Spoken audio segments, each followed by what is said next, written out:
Everybody, Andy here again. This morning I went out with my wife and my mother to see an exhibition over at Bexhill, which is only a few miles away from here, at a place called the Warr Pavilion. And if you don't know, you can Google it. Might even put a link down there actually below here.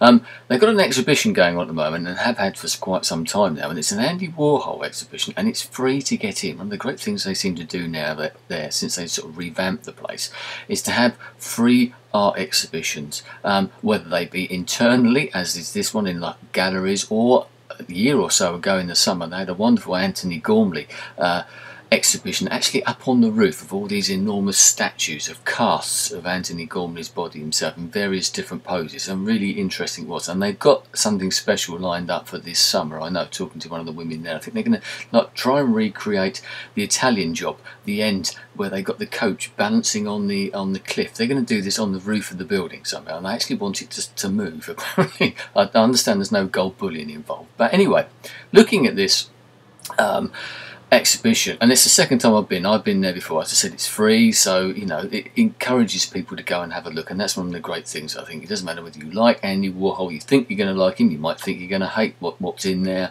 You can just go in there, it doesn't matter, it's free. Yes, you can make a donation if you feel so inclined afterwards. Second time I've been there, I'll be perfectly honest, I like some of his stuff, but a lot of his stuff is a bit of a Marmite experience. You either love it or you hate it. Sometimes you can, I'm a bit sort of, yeah, there's bits of it I like, you know, the iconic Marilyn Monroe prints that they got in there, and they got a whole series of the Chairman Mao ones in there, which are quite striking. They're colourful, and there's a really good one my wife picked out, which I don't remember seeing before, of a series of skulls, which were quite interesting as well. So I appreciate some of it, but some of the other stuff, it just goes completely over my head. And as you can imagine, no offence to her, but my mother was thinking, yeah, some of this is right, but you know, it's not really art, is it? And talking to the lady, the sort of curator or the person, the attendant or whatever that was there, and talking amongst ourselves, she was saying about how he was doing things and trying to show how art is in everyday objects, with the big Campbell soup tins and the big Brillo pad boxes or whatever they were there as well, and there's various different types of that. It's a case of you had to be there, because this art came out in the late 60s, the early 70s or thereabouts. That's the bulk, that's the stuff that we remember, isn't it? The classic Andy Warhol things. Okay, he was doing things before, he was doing things afterwards as well.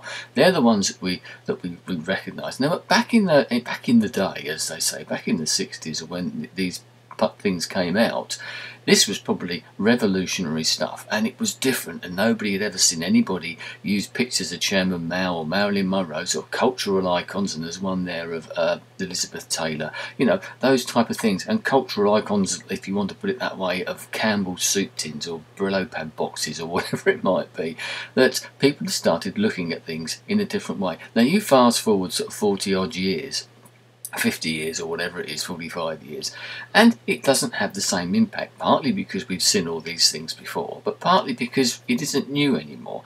And I think that tends to knock things on the head a little bit. It doesn't actually do you a lot of good. You don't see it in the same way that it was seen at the time. It isn't revolutionary anymore. There's nothing you can do about that. In a recent video I was saying you can't turn the clock back, but you don't see it in the same way. You missed out in that. I suppose there's plenty of things that have come along since, where you've been there on the sort of cusp or the crest of the wave or whatever it be, and it was your time. For me, it was, you know, I always hark back to music, but it's something I can relate to.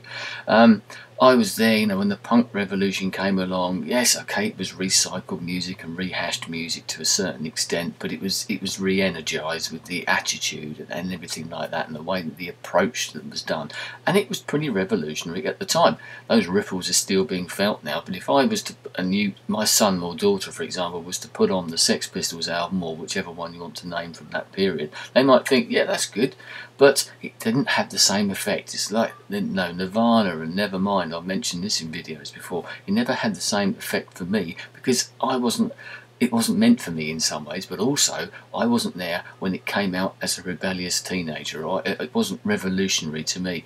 And you go back, I listened to, when I was growing up, listening to albums like Pet Sounds by the Beach Boys or Sgt. Pepper, groundbreaking albums in their own way. And to me, I'm thinking, yeah, it's okay, but, you know, it's not that great, because I wasn't there at the time. In some ways, you miss out on that. You cannot ever recreate it because you've already been exposed to at least parts of it. It's not brand new for you, is it? And whether nowadays we get anything that comes along that's ever quite as revolutionary as what Andy Warhol did at that time, or the Beatles, or the Beach Boys, or even the Sex Pistols, or anything like that, or, you know, rave culture and anything that's come along since. I can't really think of anything specifically that's really been revolutionary. I may well be wrong here, and I'd love people to correct me, and if you can point me in the direction of things, apart from something like the internet, of course. That's one thing we have got. We are living that now. That is something that is new, and people are using the internet, they're using digital technology in it, whatever form it is, filmmaking. Even this is revolutionary in its own way. And you know, 10 years ago, nobody was doing this type of thing, talking into a camera to probably nobody, or very few people, or maybe a lot of people, I don't know. 10 years, 20 years down the line, it won't seem revolutionary because a lot of other people are doing it, and maybe that's the point. It's that, you know, you have to be there at that time. You know, and it's the same with jokes. You know, people tell stories about when they were in a particular situation. It's great for that particular person, but nobody else can get it because they just weren't there at the time. You miss out, but there's always something else around, isn't there? Just thought I'd share that little bit of enlightenment with you that I had earlier on today. Anyway, thanks for your time. I'll speak to you again soon. Goodbye.